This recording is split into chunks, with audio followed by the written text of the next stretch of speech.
Namo Bhagavate Vasudevaya. Om Namo Bhagavate Vasudevaya. Om Namo Bhagavate Vasudevaya. So we are continuing the reading of Srimad Bhagavatam, chapter 22, text, today text 21. Is it reading about? Okay. This topic concerning Brahmaji, Bali Maharaj, surrendering to the Lord. He surrendered his life to the Lord. As we have been discussing over the last 2 or 3 chapters, that Bali Maharaj is a dear devotee, a great devotee of the Lord. He is one of the Mahajans. There are 12 Mahajans. So Bali Maharaj is one of them. Yes, even though he had been born as a demon, he was in fact the king of the demons. Somehow he was able to capture the Lord within his heart, that he became a great devotee, that the Lord himself become captured by him. The Lord himself become conquered by him. Such is the great effect of those who have become the Lord's devotee. Of course, very, very interesting episode, very, very interesting chapter, because Bali Vamandev, he had come to beg 3 steps of land from Bali, and then as a result of those 3 steps of land, the Lord acquired the entire universe. So, of course, today also we have the 3 events basically. It's Ganga Puja. There is the appearance of Ganga Mata Goswamini and disappearance of Srila Baladev Vidyabhushan. So all those topics will be touched upon this morning, though we don't have so much time, but we'll see how much deliberation can go on. So we read the text first, and then some discussion can take place. Sri Bhamuvacha Bhuta Bhavana Bhutesha Deva Deva Jaganmaya Manchayana Rita Savaswan Nayam Arati Nigraham.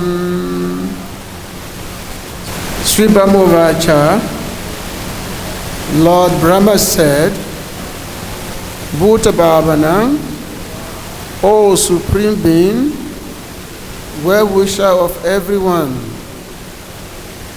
who can cause one to flourish. Bhuta Isha, O Master of everyone, Deva Deva, O worshipable deity of the demigods. Jagat Maya, O all-pervading one. Muncha, please release. Enam, this poor Bali Maharaj. Rita Savashan, now bereft of everything. Now, not, I am such a poor man. Arati deserves Nigraham, punishment. Translation and purport by His Divine Grace is Bhakti-Vedanta Swami Prabhupada.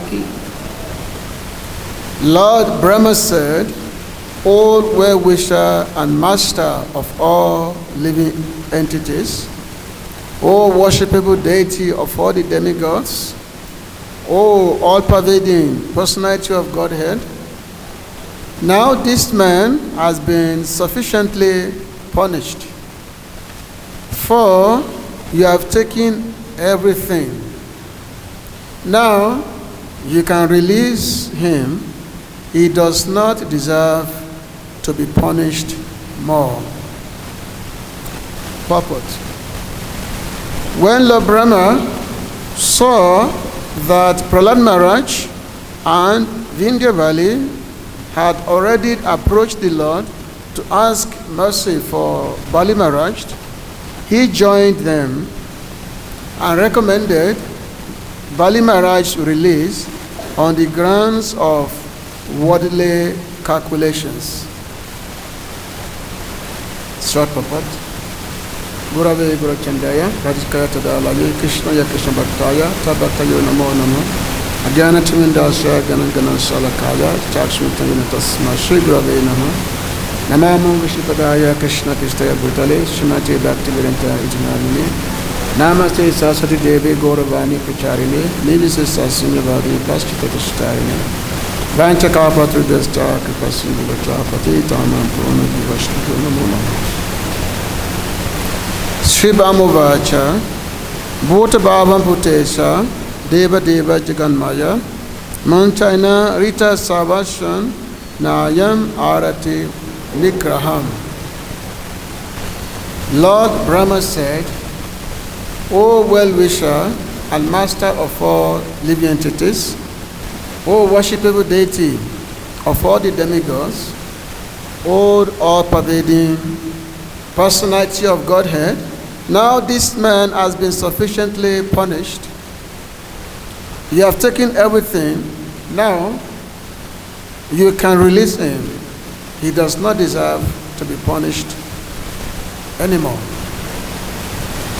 So here, Lord Brahma is making a plea. He's basically begging the Lord to kindly release Bali Maharaj, because Bali Maharaj had been arrested by the Lord and he was bound by the rope, by Varuni rope. Varuni rope is like a snake rope, whereby the person is tied up by a snake. And this kind of rope, you cannot, once you are bound by it, you cannot be released by it. Very tight rope, snake. I've not seen it before. I don't know. I don't think any of us have seen it before. This Varuni rope, by which a person has been, bound up. Have you seen Varuni rope before? Any of you have seen it? I doubt it. This is something that is common in the Vedic age, in the Vedic times, not anymore. I don't think we have such snakes, kind of snakes anymore. But here, so Lord Brahma, he had addressed the Lord using 4 glorious words. He said the Lord is Bhuta Bhavan.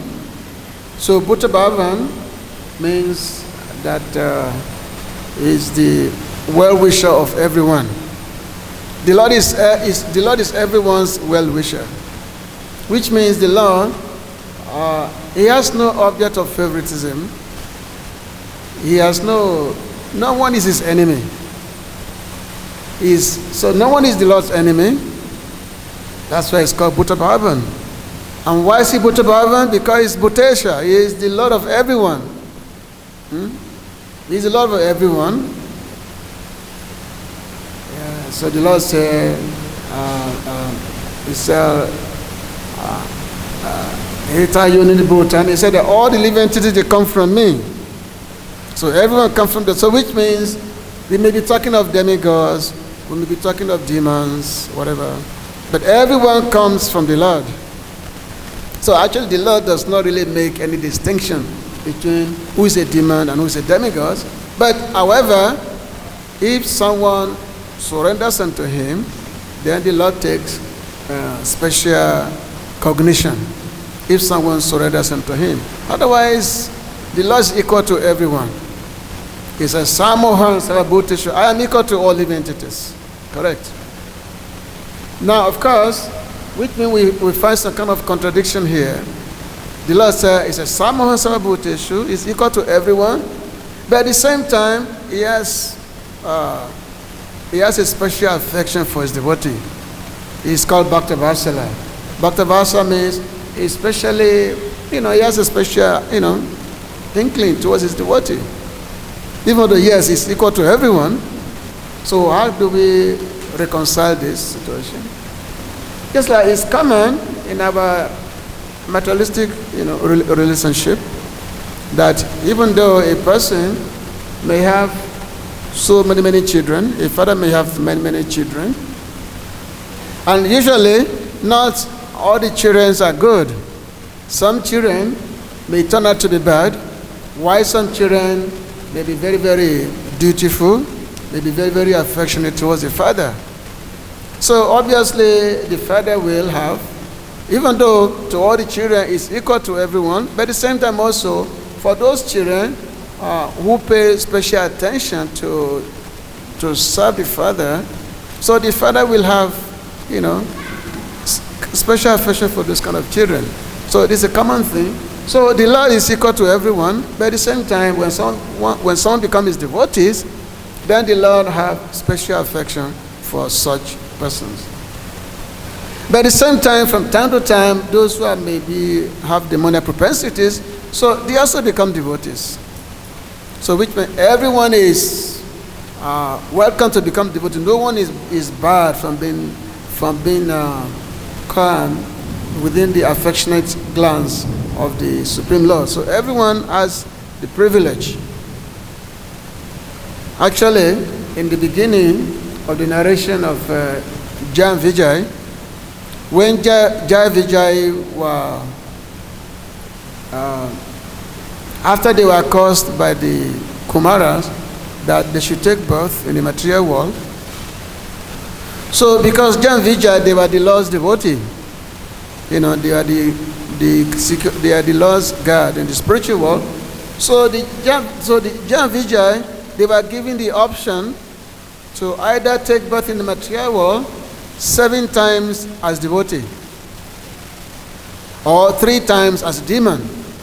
So they were giving you go to the material world because the Kumaras, they also my devotee, and you also my devotee, but one devotee has caused another devotee.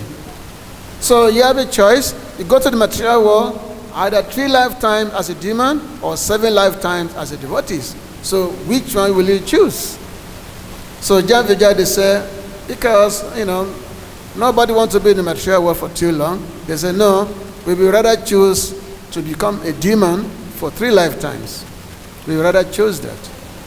And of course, there's also a reason behind that, because the Lord, he had a desire to fight. The Lord wants to amuse himself. You want to fight, but devotees, they are just not in that mode of wanting to fight with the Lord. After all, the Lord is the Supreme Master. The Lord is Supreme Majesty. In Vaikuntha world, everyone render service to the Lord. So no one will have any such inclination, okay, the Lord wants to fight, who's going to fight with him? But these 2 devotees, they actually pray to the Lord. They say, our dear Lord, please grant us a wish to fulfill your desire of wanting to fight. So therefore, this opportunity was given for them to become demons in 3 lifetimes. So therefore, they become Hiranyaksha, Hiranyakashipu, Kumbhakan and Ravana, and then Shishupal and Dantavakra. And in all those 3 lifetimes, they were tough demons, and then they were able to fulfill the desires of the Lord. Now, the Bali Maharaj, of course, is a descendant of Hiranyakashipu, because he was the grandson of Prahlad Maharaj. So we heard so many stories already that Bali Maharaj, many fights, and then the Lord came after he occupied the throne of the demigods. So the Lord came to beg for charity. So in Gita Govinda, Srila Jayadeva Goswami, he had composed a Dasavatra Stotra, whereby he actually praised this act of the Lord. Chalayasi Vikramane Balim Adhuta Vamanam Padanaka Nita Janita Janapavan Keshavadrita Vamana Rupa Jai Jagadisare Jai Jagadisare Jai Jagadisare.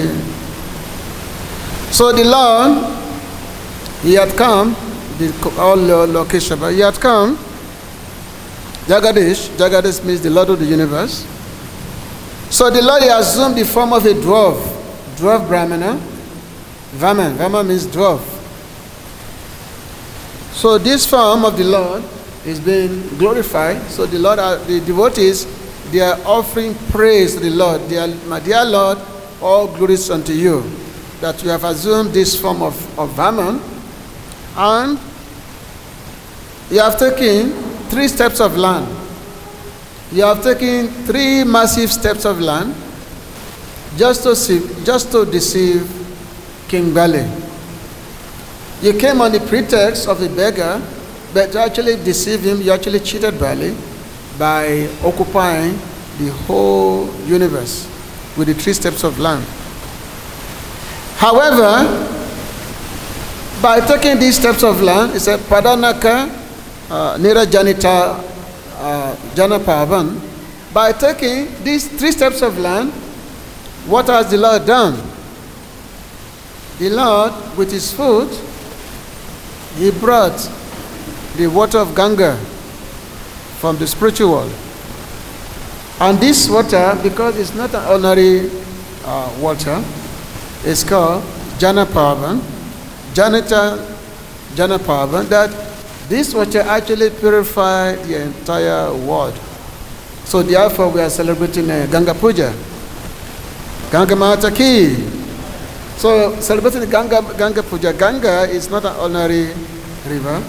This is a river that is coming from the lotus feet of the Supreme Lord. This is the river, the water of the Gabodaka water. So this water washed the lotus feet of the Lord, and by this it became the most sanctified river. The most sanctified. So anyone who is touched by this water, it become purified. Become purified of all sins. Anybody who is touched by it. Anyone who is touched by Ganga become purified of all sins. One become liberated from the materialistic existence. So this is a special mercy of the Lord himself that he has done. This is the Lord's own special mercy that he has actually bestowed upon the living entities in this material world. That yes, you can purify yourself, you can be free from the ocean of materialistic existence if you simply take bath in the waters of the Ganges. So therefore the sages, they will travel from all over just to take bath in the Ganges. So this is the situation here. So the law, the one thing is that it's not that the Lord simply punished Bali Maharaj for his because how did the Lord punish Bali Maharaj? Because Bali Maharaj had promised 3 steps of land. So he promised 3 steps of land, but he was unable to fulfill it because by 2 steps of land, the Lord covered the whole universe. By 2 steps of land, he covered everywhere, everything, he covered all the 3 planetary systems. So where he's going to put his foot is a 3rd steps. So Bali Maharaj, he was actually kind of, he was lamenting. So my dear Lord, I have made a promise of giving you 3 steps of land, but now I'm unable to fulfill it. And this is not good. You know, when somebody promises something, you're unable to fulfill it. This is actually against Dharma. This is against the religious principle. This is not good. So therefore, my dear Lord, the only thing I have left is my head. So you can kindly place your foot on my head. This is all I have left. So therefore the Lord placed his foot on the head of Bali Maharaj. I mean, when the Lord placed, if anybody is that fortunate to receive the Lord's foot on his head, this is the greatest benediction that anyone can have. So even though it appears that Bali was getting punishment by the Lord, but actually Bali was getting the greatest benediction from the Lord. He was getting the greatest blessing because he was able to receive the Lord's lotus feet on his own head. This is not ordinary. It's not ordinary thing that anyone will get the Lord's foot on their head. It's just not possible. So, because Bali, he was sent to a special planet. He was sent to Eli's planet, Sutala Loka. But this particular planet, by which Bali was sent to, this planet is actually much more glorious than the heavenly planet. It's like an extension of Vaikuntha. So even though that yes, the Lord said, but the Lord told Bali that now you're going to go to hell because you did not fulfill the promise which you have made. But Bali was sent to hell, but it's not really hell. It was a place that is even much more glorious than the heavenly planet. And not just that, the Lord said, now I am going to guide this place. I'm going to be the guard of this place. So in one sense, the Lord said, I'm going to be the guard of this place so that you will not be able to escape. But actually the Lord, he became Bali Maharaj's security guard. He was guarding Bali Maharaj so that no one will come and attack Bali. So as it's been explained, that that Bali was sent to this Sutraloka, and the Lord himself was guarding this place so that Bali will face no disturbance. So in one sense, Bali, he actually captured the Lord himself. He actually captured the Lord.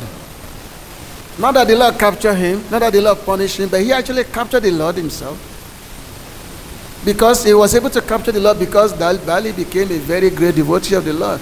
By virtue of his surrendering, he became the most sincere devotee, the most surrendered devotee. So the Lord himself became conquered by his love. So the Lord was guiding in a Bali.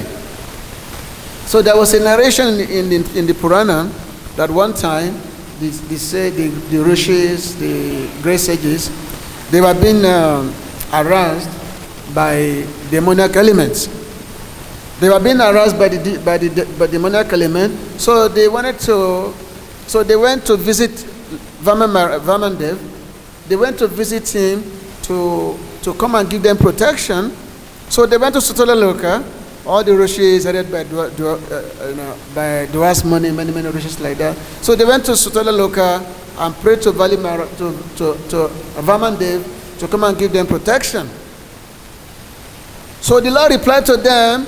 He said, look, I have no independence. I cannot do anything to come and give you protection. If you want me to come and protect you, then you should ask the permission of Bali. If you give his permission, then I will come and give you protection. If you give his permission. So all the sages, they went to Bali Maharaj. They asked him that, look, we're having a problem here, and only the Lord can protect us. So allow Vamandev to come and give us protection. So allow the Lord to come. So Bali Maharaj, he replied to them, he said, no. He said, Ya bhavantra bhavante, ya janasi tatakuru, Brahma rudradi nantan nayan chakshi padadvayan. He said, let whatever you intend come about. Whatever you have in mind, please do that. But I shall never give up the 2 feet at which Brahma, Rudra, and all other demigods bow down. So basically, he said, these 2 feet of the Lord, this is my only possession. I can never give up these 2 feet of the Lord. So therefore, I deny your request. So this is Bali Maharaji's position. Because this lost feet, this is his possession. This is my possession. You see. So in this way, Bali Maharaj is very, very dear to the Lord. So I have to speak on the two Vaishnavas by which we have appearance and disappearance today. One is Gangamata Goswamini, and the other one is Srila Baladev Vidyabhushan. So Gangamata Goswamini, Baladev Vidyabhushan, these are two great Vaishnavas in our lineage, in our Gaudiya Vaishnava Sampradaya. And it's very, very important that we always have to observe the Vaishnava Tithis. Their appearance and disappearance is actually within the regulated principles that they must be observed. When the Vaishnava made their appearance, we have to glorify them. We have to remember their contribution. And also when they make their disappearance, the same must be done. Because by doing so, it enables us to develop bhakti. So today, Gangamata Goswamini, this is the day of her appearance.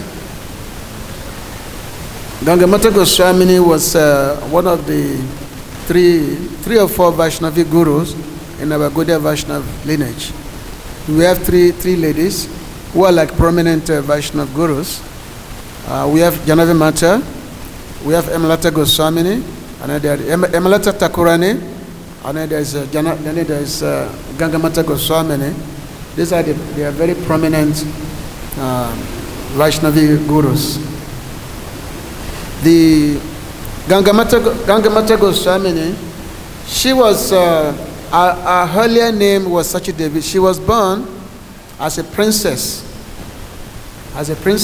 in a city in the present day Bangladesh, in a place called Putia. She was born there, and her name was Sachidevi. But right from her childhood, she was a devotee. She was very, very attracted to the service of the Lord right from her childhood. So at a very, very young age, even though she was a princess, very beautiful princess, but at a very, very young age, she came to Vrindavan. She came to Vrindavan to take shelter of a Vaishnava sadhu. So that time, there was a great sadhu. His name is Haridas Pandit. Haridas Pandit is mentioned in the Chaitanya Charitamrita, one of the dear devotees of Lord Chaitanya Prabhu. So Sachidevi, she came to Vrindavan, and then she seek the shelter of Haridas Pandit. She wanted to be initiated by him. But Haridas Pandit, seeing that she's a princess, she was a princess, and also very, very attractive, young lady. So he basically refused to initiate her. He said, "No, I'm not going to initiate you." But Sachidevi, she was very, very intent of receiving Vaishnava Diksha. So she was performing a lot of austerities, living very simply, and living with another elderly Mataji. Living a very, very simple life. So after some time, so she got the attention of Haridas Pandit, and because when he saw her dedication, her austerity, so he decided to initiate her.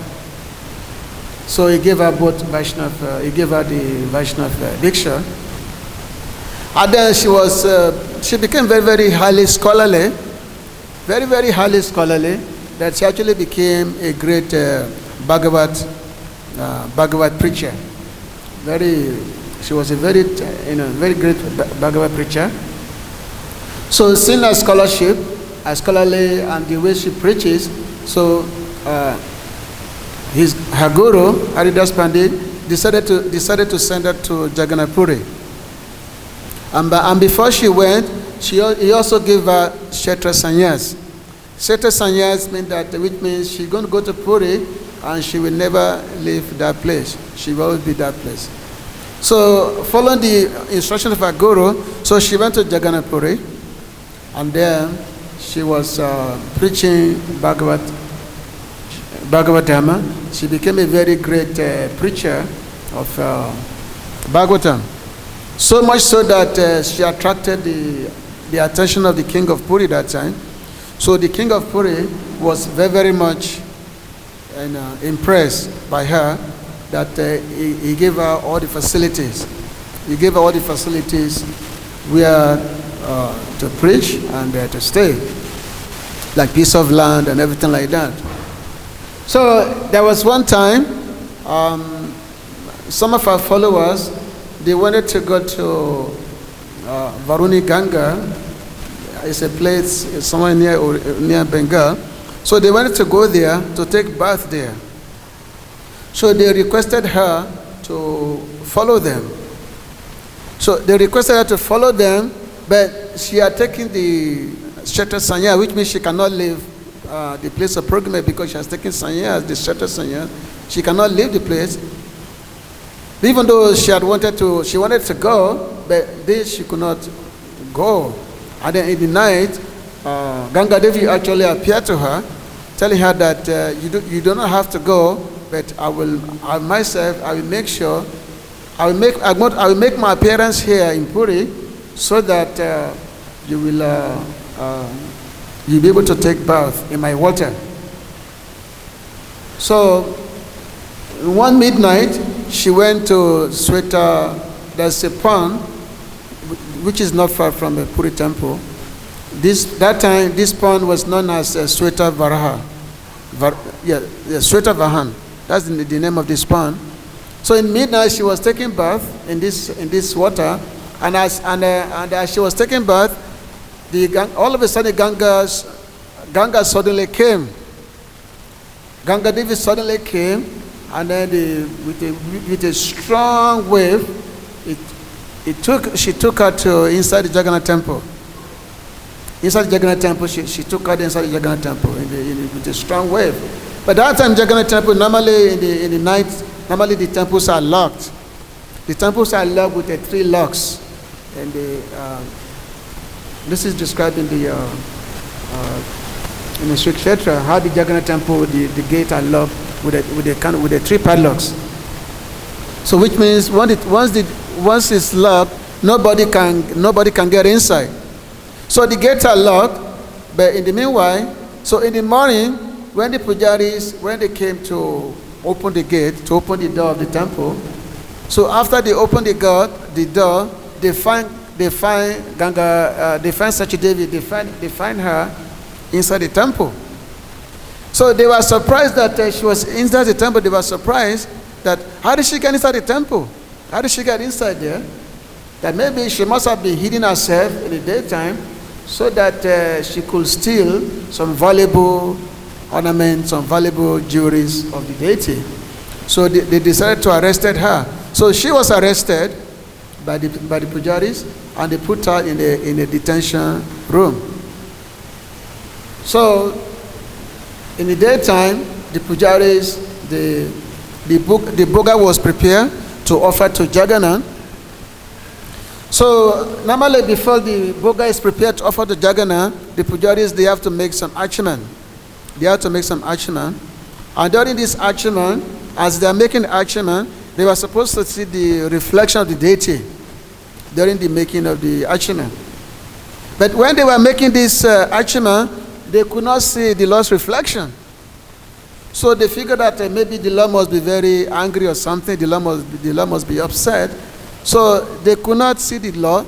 So they decided to throw away this bhoga which they prepared, and then they made another preparation. So when they make another preparation, the same thing happened. They could not see the Lord. They could not see the Lord within the archman. So they petitioned the king and narrated to the king what's been happening, that the Lord is upset. There's something happening here. So the king of Puri that time, so he came, he decided to fast, that he wanted to know what has happened. So he decided to fast until he get the answer. So as the king was fasting, so there was an area voice that came, that my dear devotee had been unfairly arrested. So my dear devotee has been arrested, and until this is corrected, I will not accept the offering until this is corrected. So devotees, the pujaris, the king, so they realize what what they have done. So Ganga Mata was that time I knew it was Sachi Devi. So she was released, and then Jagannath told them that in order for him to be pleased, all of them must become her disciple.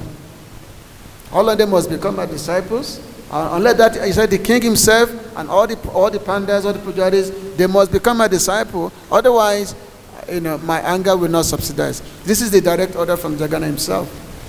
So all the kings and all the pandas, they went to Sachi Devi that this is the order of Jagannath, that we must become your disciple. So you should give us initiation to become your disciples.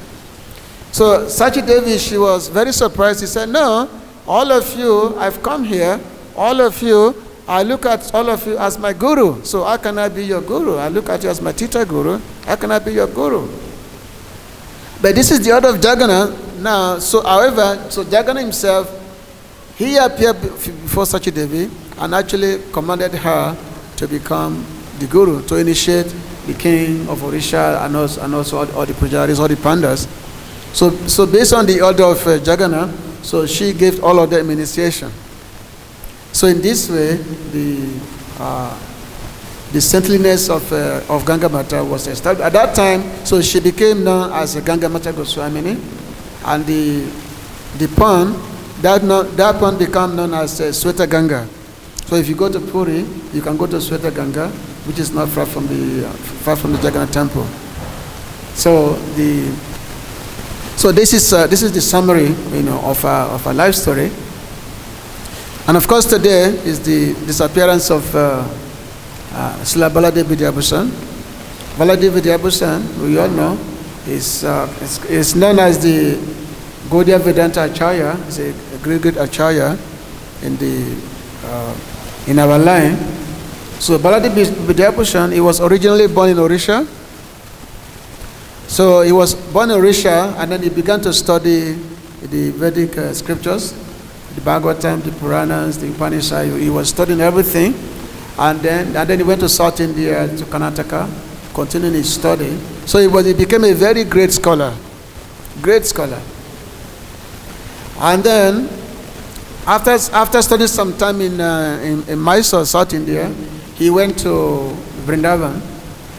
From there, he took shelter of Srila Vishnu Chakravarti Pad, and he accepted Srila Vishnu Chakravarti as his Siksha Guru. So he studied under him. He studied all the Bhakti Sastra, all the Bhakti scriptures under Srila Vishnu Chakravarti Pad. Now, there was events that was happening in Jaipur, because that time, about 100 years prior to that, all the Vrindavan deities, they've all been transferred to Jaipur, especially Govindaji, Madan Mohan, Gopinath. They all stay in Jaipur.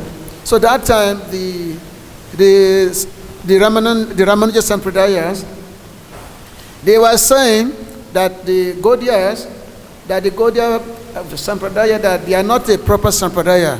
So they cannot worship Govindaji. They are not a proper Sampradaya. Why? Because that time the Gaudiyas, they don't have commentaries on the Vedanta Sutra. No commentary on Vedanta Sutra. And because in order to be recognized as a proper Sampradaya, then your Sampradaya must have a commentary on the Vedanta Sutra. So this was the argument. And this argument was related to Vrindavan.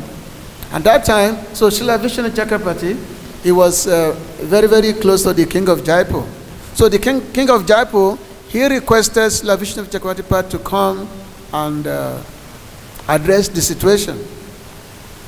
However, at that time, Srila Vishnu Chakravarti was very, very old that time. He was more than 100 years old. So he said he could not go. However, he sent his student. His student was Baladev Vidyabhushan. He sent him to go and address the situation. So Baladev Vidyabhushan, so he went there with his sound logic, with his sound scriptural argument. He was able to defeat all the pandits of all the Gaudiya, all the Ramanuja Sampradaya, Vallabh Sampradaya, all the others. He was able to defeat all of them with sound logic. However, they gave him a challenge. They said, but your Sampradaya do not have a commentary on the Vedanta Sutra. So how can you prove yourself to be authentic? How can you prove yourself to be authentic when you don't have when your Sampradaya do not have a commentary on the Vedanta Sutra? But we all know that Chaitanya Mahaprabhu, he did not write a commentary, nor did he instructed any of his followers to write commentary on the Vedanta Sutra. Why? Because the Bhagavatam is known as a natural commentary of Vedanta Sutra. So because Srimad Bhagavatam is already is a natural commentary of Vedanta Sutra, and it was written by Srila Vyasadeva himself, because Srila Vyasadeva he composed the Srila Vyasadeva, he compiled the Vedic scriptures. He wrote the Vedanta Sutra, and he also wrote the natural commentary in the form of Srimad Bhagavatam. So therefore, Mahaprabhu did not see any need to write any other commentary. So he did not write commentary, nor did he instructed any of his followers to write commentary. So this was the situation here. However, in order to address the challenge given by this member of this Sampradaya, he said, okay, I will produce a commentary. I will produce a commentary on the Vedanta Sutra. So, just as Krishna Das Kaviraj Goswami, just as he prayed to Madan Mohan in Vrindavan before he wrote the Chaitanya Charitamrita, and his prayer, in answer to his prayer, the garland of the deity fell down, and this garland was put on the neck of Krishna Das Kaviraj Goswami. So similarly, Baladev Vidyabhushan, he prayed to Govindaji that if you so desire, you can allow me to write a commentary on the Vedanta Sutra.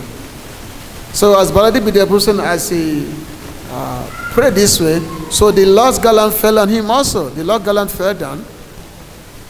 And the Lord instructed Baladev that I'm going to guide you to write this commentary. I will guide you to write the commentary. So within a period of 1 month, in a matter of few days, this commentary was written. It's called Govinda Bhashya. And this commentary, Govinda Bhashya, it contained the topmost analysis, topmost wisdom, topmost Vedic scripture, the topmost analysis of the Vedanta Sutra. So the Gaudiya Vaishnavas, they were able to produce this commentary in the form of a Govinda Bhashya, which was written by Srila Baladev Vidyabhushan. So in this way, the Vaishnava, they are full of mercy, and that if we want to get the mercy of the Lord, then we should take shelter of the Vaishnava. The Vaishnava shelter is always needed. There is a prayer by Srila Raghunath Das Goswami, which he had composed in his Stava Valley. So he said, Patishtasha, Distasa Pacharamani Meri United, Katan Sadhu Prema Sipshati Suchi Etan Nanu Manaha, Saratwan Sevasha Prabhu Daita Samantam Atulam, Yata Tanika Niska Shatwaritam, Yatam Vesayati Saha. Oh mind, he had addressing his mind. How can pure love appear in my heart as long as the shameless dog-eating outcast woman of the desire for prestige is audaciously dancing there? Therefore, always remember and serve the immeasurably powerful commanders of the army of Sri Krishna, the beloved devotees of the Lord. They will at once banish this outcast woman and initiate the flow of immaculate Braja Prem in your heart. So the quality of first prestige, which we always imbibe in, that the first prestige quality, which is compared to an alcohol, this first prestige quality can actually vanish if we take the shelter of the Vaishnava. Because the Vaishnava, they are called the commanders of Sri Krishna army. If we take shelter of them, then this bad qualities can be eliminated. So therefore, on a day like this, we take shelter of the Vaishnavas, their remembrance, their appearance, and their disappearance. We take shelter of them, and we seek their blessing. So I'm going to stop here.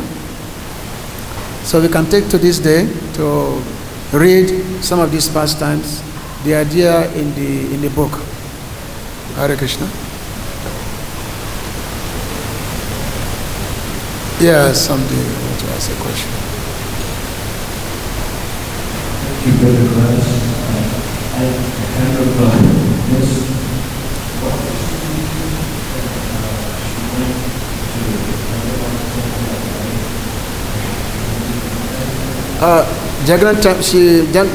Sachidevi Gangamata, she was actually taken to the temple by Ganga Devi herself.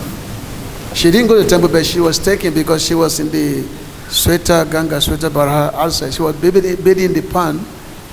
But midnight, if Ganga Devi came with a big force and took her into the temple. Okay. So she was, a great devotee, obviously.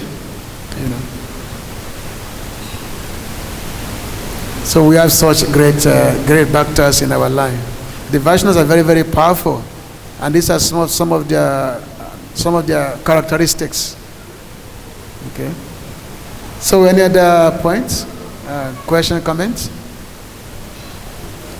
Anyway, thank you very much for attending. I know it's very hot. So Grand Trashman Bhagavatam ki, Srila Prabhupada ki, Ganga Mata Goswamini ki, Shri Bhadevidi Abhasa ki, Sri Ganga Puja ki.